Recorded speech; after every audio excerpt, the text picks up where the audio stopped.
Speaking of or Cyberpunk, anything else. our favorite topic, and we always want to segue into this. Gaming. Gaming. Yes, in fact, we have a gaming session like an hour. But yes, gaming. Where do quantum computers take gaming?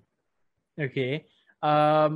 With the additional computational power, superposition, entanglement, you reach this truly, unheard of, almost like, I don't know, the ultimate level of of a game where you have truly random level generation.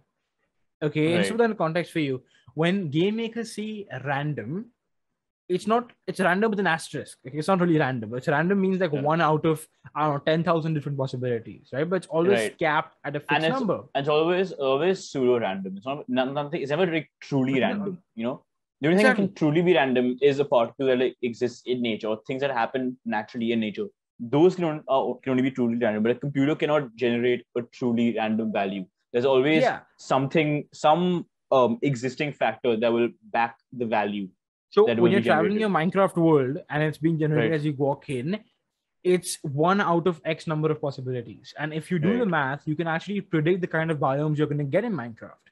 Right. Which kind of defeats the whole random aspect of it. Because you have a seed. You have a seed, which is the number for that particular location, right, in the game. And obviously there are limited values for those seeds. So it is random in some sense, in which like when they generate the world for you in Minecraft, they sort of pseudo randomize the generation of that seed and they send you to one of a pre-existing locations, right? But it's not truly random. They don't randomly make the graphics up as you go along. They don't randomly generate the world. But here, since you have the most random things in the universe, which are the naturally occurring particles that are running the system, you can have actual randomness in a game. And it can generate an actual random world. Character generation. Just imagine where that just such an immersive experience. It'll be like real life, where things are like actually random. Yeah, imagine playing a game, but every time you play, it's a different game. Right. Think about that for a second, right? Like even in terms of story and action sequences. Right. Yeah, think of that. Like you spend $60 on a game, right? And that game, every single time you play is a different game. It's literally you're buying one game to end them all. You're buying one game to rule them all. If someone was able to code that, like a random story and a random level and a random character. You're buying an infinite game. You're buying a regenerating game. Every time you play it, it's a new game. So it's think like, of that. That's insane. Right? Like you played once, right? You play a game once. You spend $60 for a game. You play it twice. You haven't spent $60 to play the same game twice. You spend $30 on two separate games. Play 60 times, $60 per game. Yeah. Play 120 times is $50. You get the point. Right. It's incredible. Yes. But you know what? It doesn't end there. No. It's not enough for games to reach the ultimate form. There is an even ultimato form where, like we said, quantum computers can work really well with AI and ML. What happens if you take that AI and ML and you take video games and you combine it? Video games AI today is a joke, right? Like stealth action games where you can sneak around the AI. I mean, it's not really intelligent. Okay, they don't really see you, so like it's not the best things. Yeah. With quantum computers, you could actually have intelligent NPCs. Yeah. NPCs are non-playable characters. Non-playable characters, yes. The characters that exist already in the game that are programmed by the developers, and you as the player interact with them. And they have a specific set of things that they can do. They have their own properties and functions and behaviors that the game makers have planned out. NPCs become almost real now, where they can react dynamically in different situations. And they become so intelligent and complex, right? With this sort of AI. Yeah. Where you behave like human. Like right now, what were we playing? We were playing Payday 2 the other day, right? And there was a heist. Yeah. And it was set in an office and there was a security guard. If you technically, yes, AI, but the way it worked was if you walked in front, if you were directly in front of the guard, they had a feeling if you were 75 degrees, right? Right. But if you were even a degree off from 75 degrees, they wouldn't see you. But in the real human, which isn't very realistic, is way more. It's almost like it's probably like at its most probably it's a bit less than 180. Right? At one point, there has to be a number for it. At the same time, it's a bit less than 180. And also, like if you're standing right in front of them, right?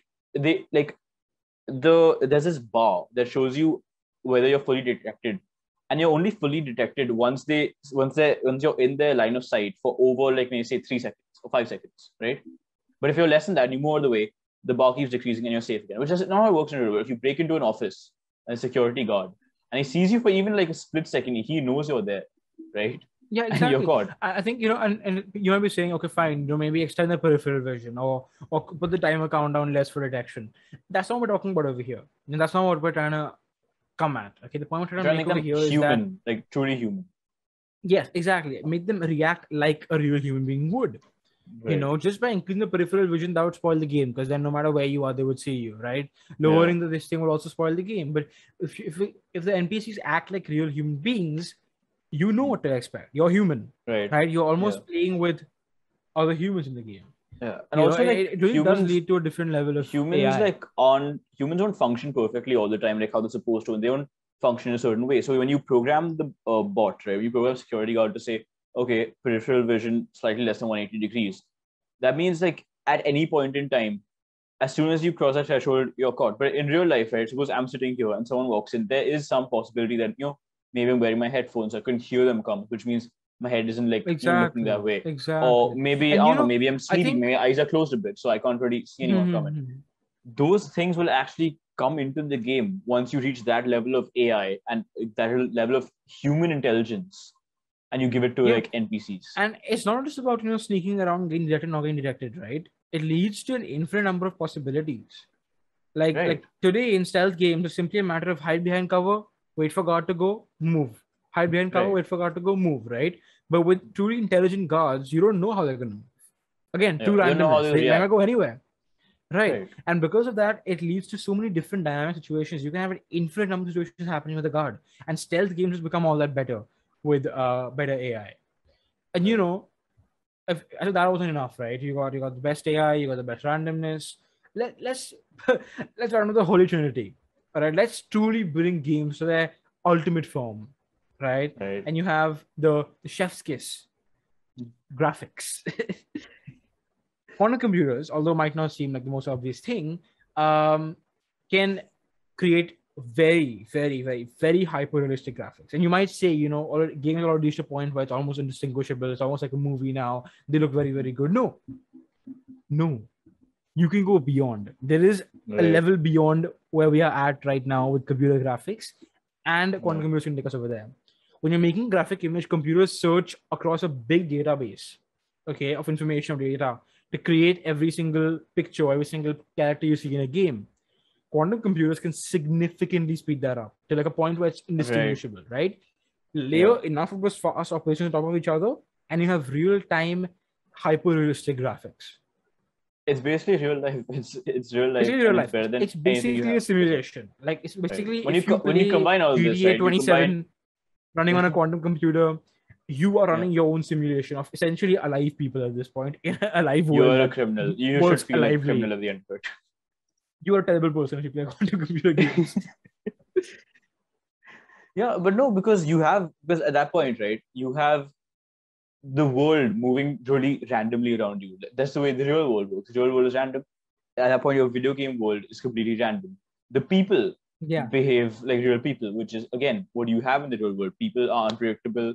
They don't always work a certain way. They don't always do what they're supposed to. Just like the AI that we'll get using quantum computers. And then, like, the most basic aspect, the one that stands out the most, is the visual part of it, right? Does it look like real life? It'll look like real life, and it'll feel like real life.